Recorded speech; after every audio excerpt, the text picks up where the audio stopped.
Okay, welcome back. So we are continuing with the income definitions, some of the definitions that are adopted by World Bank and United Nations. So just to recap, we have low-income countries. So there is a limit there, as you see, $976 in 2008 dollar terms. So these are called low-income countries. There are middle-income countries between 976 and about 11,000. Uh, then there's another set of countries that are called newly industrializing. And we have the United Nations definition for least developed countries that have low income, low human capital, and high economic vulnerability. Okay, so uh, the basic development indicators are are looking at three things: first, income, then health, then education. All right. So in income, of course, we are interested in per capita measures. Okay, it doesn't really matter how big your economy is. If your population is also very large, if your working force is not that large, etc. So the number of heads you have to feed matters a lot. So for this reason, in development accounting, we look at per capita measures. Okay, and we also want to look at real measures, measures from which the effect of inflation is basically sterilized. Okay, and also it is not enough to get the correct measure. We also consider the international income difference. So what is it's not the local currency. All right, local currency matters for some purposes, but in development accounting, after 80s, we developed this concept of purchasing power parity. Okay, so that looks at the differences in international prices as well. Okay, the reason is that we want to compare a household in the United States with a household in Chad, or a household in UK with a household in Turkey. All right, so for this reason, we need purchasing power parity corrections. I will explain the detail of this in the next semester when we talk about growth theory. But for now, just understand that purchasing power parity concept allows us to compare households or persons in two different countries that have different incomes. You know that they earn income at different currencies, different local currencies, and then we have to convert. We have to correct for the currency or difference or exchange rate differences. Okay. Now for health, there are a couple of things that we typically look at. One is life expectancy. When I just said life expectancy, I mean life expectancy at birth. Okay, so life expectancy at birth is basically the average or expected years of life in a country when you just born. Okay, sometimes it's called it is denoted by E0. Okay, then of course you can define life expectancy at different ages. That's also possible. Another health issue we look at is undernourishment. Okay, because undernourishment is a serious problem that affect livelihoods of many people around the world. There are a couple of um, different indicators. There are different pillars of understanding how serious undernourishment is in an economy, in a society. So food access, first we have food availability, right? Is food available? Then we also ask, can people access to food, either physical access or economic access? Then we also ask whether the nutritional component of the food that they access is good enough. All right, do they have enough vitamins, enough protein, etc. Um, then we also think about stability of access and availability. All right, so that matters. If you do some measurements, anthropometric measures, for children, for instance, you can look at the weight or the height of the child. Okay, if the weight and the height is sufficiently below the world averages or the community or the society averages, so that's a serious problem for physical and mental strength in the adult phase of the life. Also interesting and also you know uh, informative is child mortality. So child mortality could be uh, defined in different ways. Usually, we look at the mortality rates for children below 5 years of age. But then sometimes we look at infant mortality rate. Okay, mortality rate for just 1 year of children. And there are some others. So if you look at the text, they discuss. The authors discuss other measures. In education, there are again a couple of things that you can look. One is adult literacy. Literacy rates are still low in many countries around the world, especially in rural areas. Average years of schooling matters. So years of schooling is the total number of years you spend in school. Of course, this changes from person to person in a society and also in time, of course. Most of the time, we look at the average years of schooling. For instance, in Turkey, what do you think it is? So is there any guess? Average years of schooling in Turkey. Any guesses? Right now, the official. Just a sec. I'm just coming.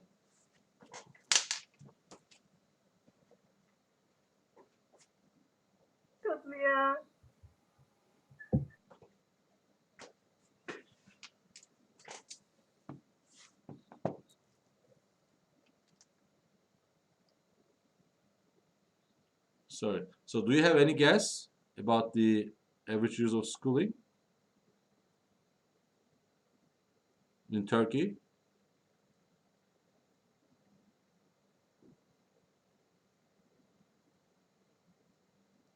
Okay, it is around 8 years, I guess.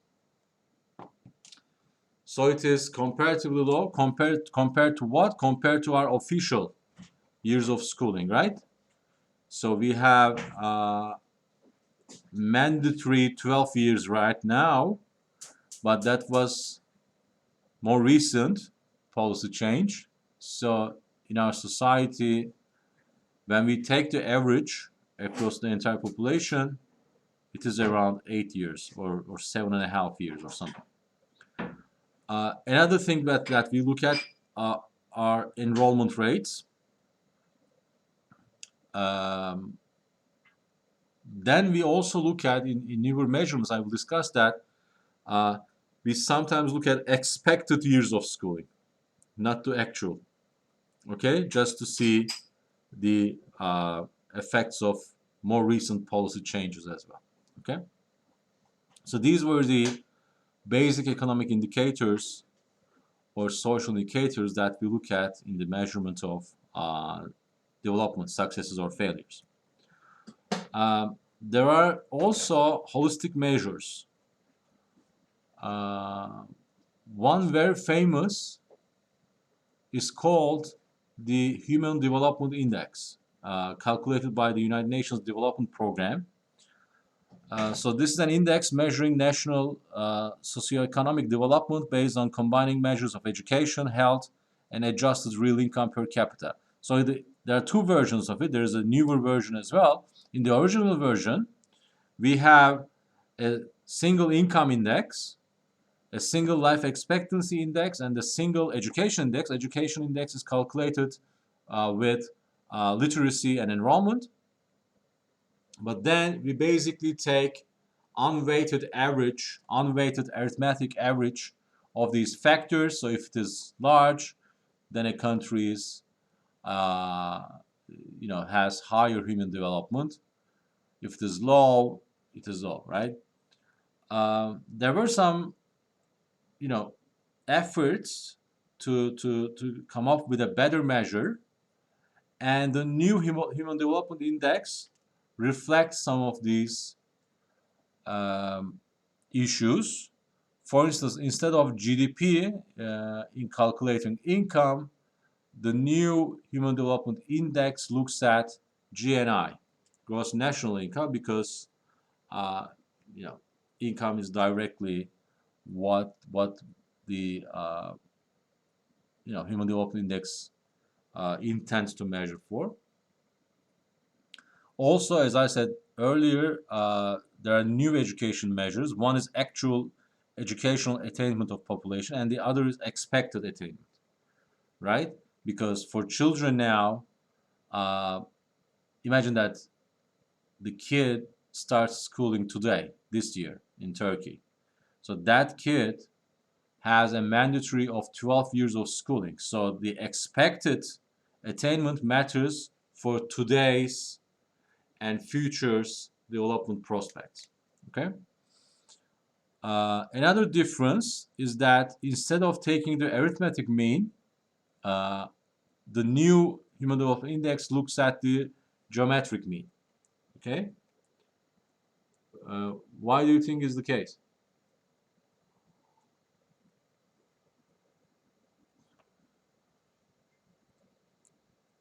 So there's a very good reason behind this. I think it is not explained in the text, so hear me out carefully here. So if you take an arithmetic mean, you basically impose some sort of perfect substitutability between different components, right? Because you add the education index, uh, so it's an additive element, right? So you add the education index to income index, and then you also add the health index. So this means if a country has very large income but extremely terrible education and health outcomes, then that country could still be having a higher uh, human development index.